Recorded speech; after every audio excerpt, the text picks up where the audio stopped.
My wife lost her credit cards, but I didn't report it. Whoever found them spends less than she does. That's not just a great one-liner from Henny Youngman. It's the new guiding principle of the Democrat Party.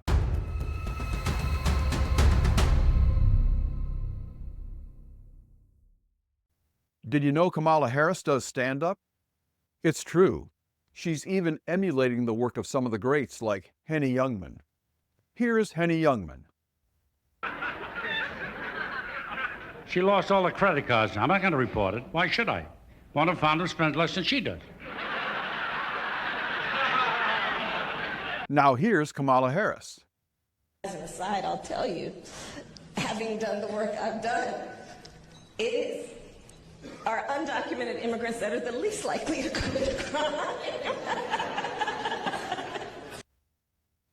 Obviously, she thinks she's funny. But this is no joke. We've heard this crazy comparison a lot. But think about what she's actually saying.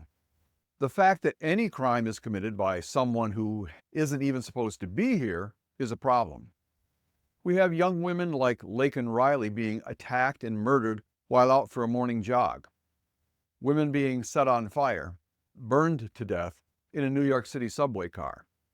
Horrendous crimes committed by illegal aliens, but instead of addressing that, instead of saying every life is precious, they compare it to something supposedly worse, but actually irrelevant, as if that makes it okay.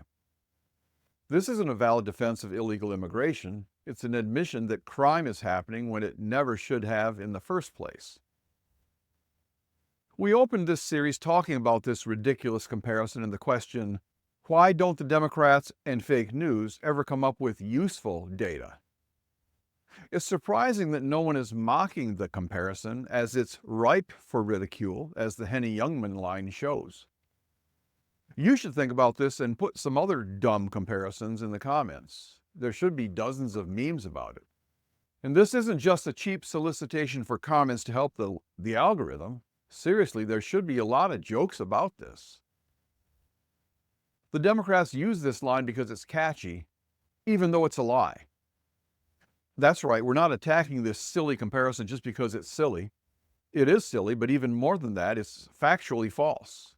But that's standard procedure for the Democrats. The Dems seem to have a secret meeting someplace where they get together to contrive false messages like these. There is a mass shooting in America every day. 500,000 people go bankrupt in America each year from medical bills.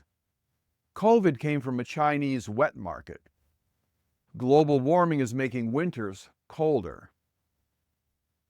The Democrat minions with the matching t-shirts in the crowds led by women with bullhorns will believe and act on any lie provided by the Democrat machine.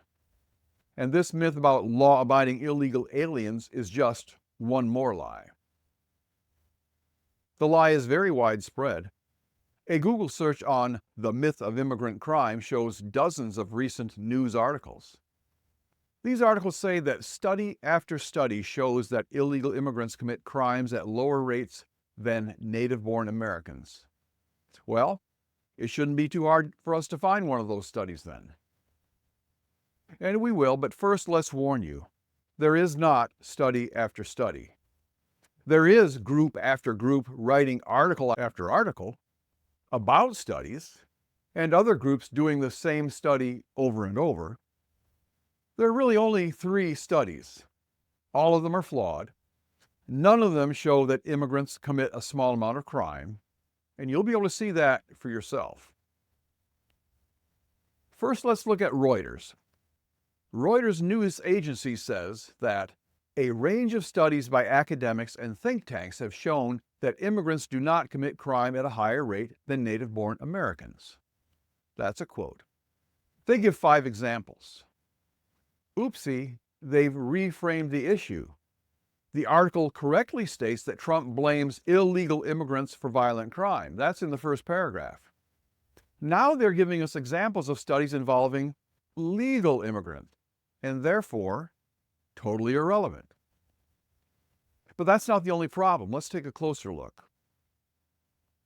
Study number 1, the Annual Review of Criminology. It's not a study at all. It's an article reviewing dozens of other so-called studies. It's mostly useful for explaining their flaws while still accepting their conclusions. And we see a lot of these studies. The first study type, an actual study, is the second Reuters entry, a study from Stanford and the National Bureau of Economic Research, NBER. You'll find this same study copied or the same data set referenced in many other articles. Stanford's method was to review the incarceration rates of immigrants versus U.S.-born between 1870 and 2020. 1870 to 2020, but we're criticizing Joe Biden's immigration policy, and he didn't become president until the year 2021. Think about the irony. The people who claim that we are all immigrants are trying to prove that the violent criminals of the Joe Biden era are no danger to us, based upon the peaceful nature of our own ancestors. And the studies about immigrants, not illegal aliens. This very highly touted study is actually useless in this argument, but we'll go ahead and rip it apart anyway. The study of studies we mentioned prior tells us that immigrants are not one homogeneous group, but they have vast differences between them.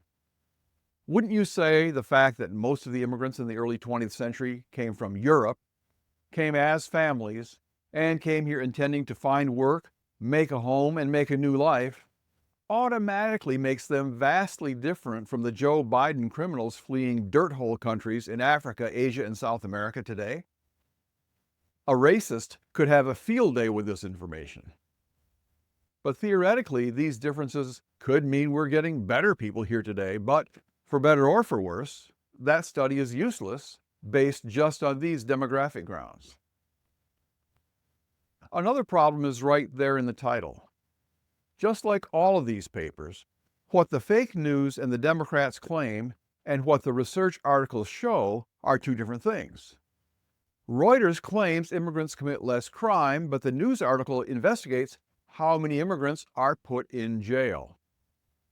The number of people put in jail and the number of people committing crimes are two completely different numbers. Most crimes are not even solved, for one thing, let alone having someone convicted and put in jail. And the ones that are solved might all affect the same people. This is not a new discovery either. The authors of the study admit it. But the fake news and the Democrats, unlike us, never read the actual studies.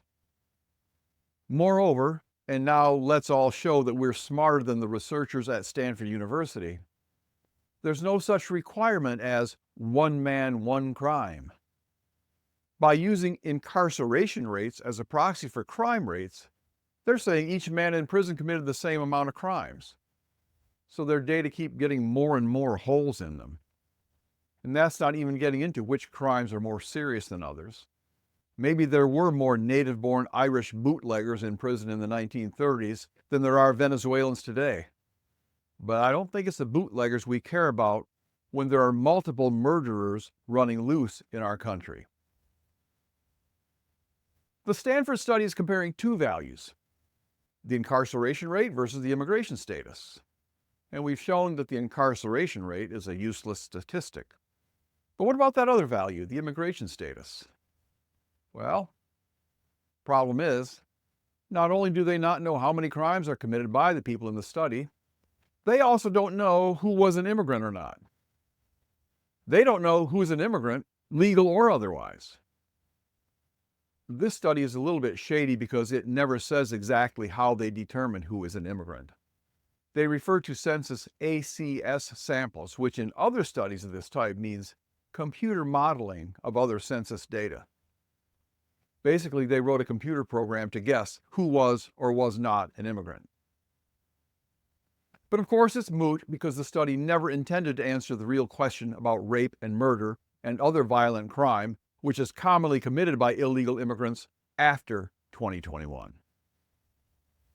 In the next parts of this series, we'll look at the other two study types, one that analyzes arrest and conviction records in a single state, and another that compares the crime rate to the immigration rate, and the blatant lies that go with them.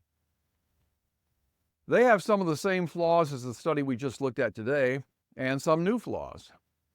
But none of them proved the very odd assertion of Kamala Harris that illegal immigrants commit less crime than we do.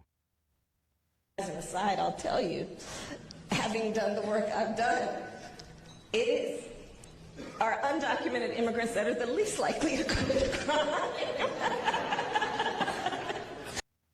The Democrats are a Nazi terrorist organization that believes that a lie told once is just a lie, but a lie told 1,000 times becomes the truth. So try to stay ahead of them by listening to the 10th Man.